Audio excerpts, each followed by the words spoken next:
Assalamualaikum warahmatullahi wabarakatuh. Pada hari ini saya akan melakukan presentasi tentang desain geometrik jalan saya. Sebelum itu, saya akan memperkenalkan diri saya. Nama saya Fajril Samarul Haq dengan NIM 2107 113448 dari kelas S1 Teknik Sipil A. Mata kuliah ini dibimbing oleh dosen pengampu Bapak Edi Yusuf Adiman ST MSc. Langsung saja kita masuk ke slide yang pertama. Slide pertama berisi data tugas atau soal. Untuk soal desain geometrik jalan saya, bisa dilihat distribusi lalu lintas yang A, sepeda motor atau golongan 1 berjumlah 3.730 kendaraan per hari. Yang kedua, mobil penumpang dengan golongan 2, 3, 4 berjumlah 2.581 kendaraan per hari. Untuk bus kecil atau golongan 5A berjumlah 21 kendaraan per hari. Untuk bus besar, golongan 5B berjumlah 31 kendaraan per hari. Untuk truk 2 sumbu atau golongan 6 berjumlah 593 kendaraan per hari. Untuk truk 3 sumbu atau golongan 7A berjumlah 441 kendaraan per hari. Yang kedua, pertumbuhan lalu lintas saya 2% per tahun. Untuk umur rencana 20 tahun. Letak as jalan rencana dari titik awal B ke titik akhirnya titik E. Fungsi dan kelas jalannya jalan kolektor primer kelas 2. Untuk peta saya mendapatkan peta kontur nomor 5. Bisa dilihat peta saya pada slide berikut. Selanjutnya klasifikasi jalan. Klasifikasi jalan sesuai dengan data soal yang saya dapat. Untuk sepeda motor berjumlah sekian, mobil penumpang jumlah sekian, dan seterusnya. Dengan faktor pengali untuk sepeda motor 0,6, untuk mobil penumpang 1, untuk bus kecil 1,81, untuk bus besar 1,81, untuk truk 2 sumbu 1,81, untuk truk 3 sumbu 2,71. Dan saya mendapat LHRTB-nya 737,00.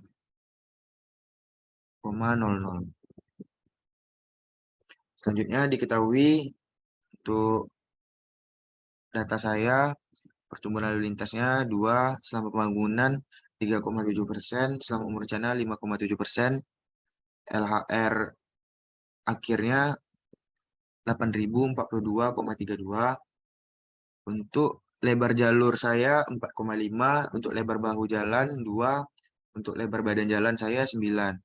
Jenis jalan saya kolektor primer kelas 2. Jenis rumija SSSS. SSS. Selanjutnya klasifikasi medan. Total yang saya dapat berjumlah sekian. Bisa kita lihat pada slide. Untuk kemiringan jalan saya 2.804. Jadi karena kemiringan jalannya 2.804, jenis medan saya bilang datar. Karena klasifikasi medan datar, maka kecepatan rencana saya adalah 80 km per jam. Ya, selanjutnya pertimbangan super elevasi bisa kita lihat pada tabel. PD-nya 80 km per jam sesuai dengan klasifikasi medan saya tadi, kecepatan rencananya. Selanjutnya, tikungan pertama. Tikungan pertama saya adalah tikungan FC. Bisa kita lihat RD-nya sama dengan 250.000 meter dengan data sebagai berikut yang saya dapat.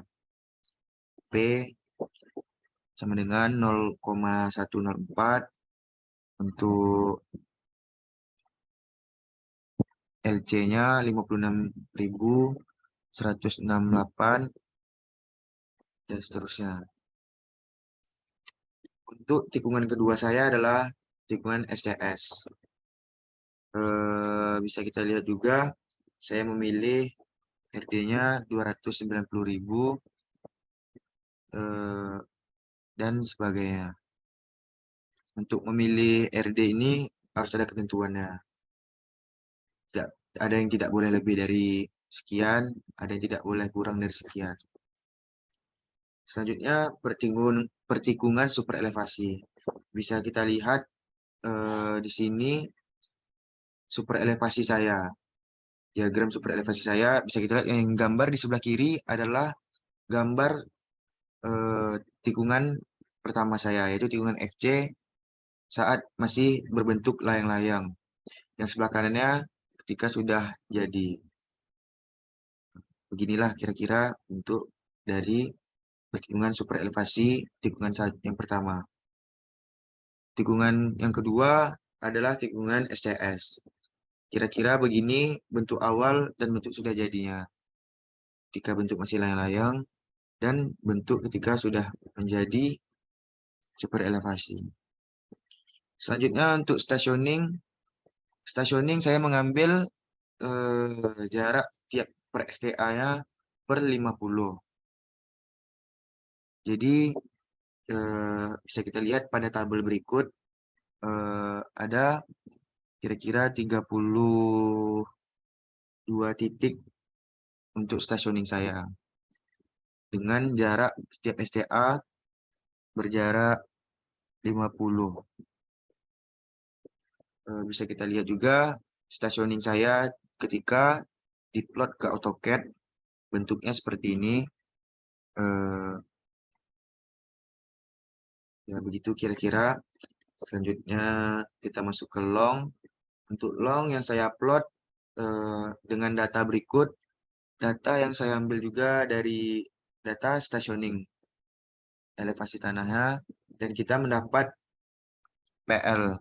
PL yang akan kita upload ke AutoCAD dan akan menjadi berbentuk long. Kira-kira beginilah bentuk long saya. Selanjutnya sketsa trase rencana. Untuk sketsa trase rencana saya yang sudah saya upload ke AutoCAD begini bentuknya. Yang sudah saya masukkan ke dalam form. Selanjutnya alignment vertikal. Untuk alignment vertikal bisa kita lihat juga pada tabel STA dan jarak dan elevasi yang saya dapatkan. Elevasi 77,4. Selanjutnya alignment vertikal juga. Nah, untuk cross section beginilah tabel cross section saya dengan data sebagai berikut. Untuk CL-nya bisa kita lihat elevasinya 77,4, pada bahu kanannya sekian, pada bahu kirinya sekian. Ini cross section saya ketika sudah diplot ke AutoCAD. Bentuknya seperti ini, kurang lebih dengan data dari tabel tadi. Selanjutnya tabel galian dan timbunan. Tabel galian dan timbun saya bisa kita lihat pada tabel berikut. Nah, diagram Masaul. Selanjutnya diagram Masaul. Untuk diagram Masaul tadi bisa kita dapat dari data tabel galian dan timbunan tadi. Beginilah kira-kira diagram Masaul yang sudah saya plot ke AutoCAD saya. Memiliki lebih banyak timbunan daripada galian. Nah, sekian dari saya. Wabillahi taufiq wal hidayah. Wassalamualaikum warahmatullahi wabarakatuh.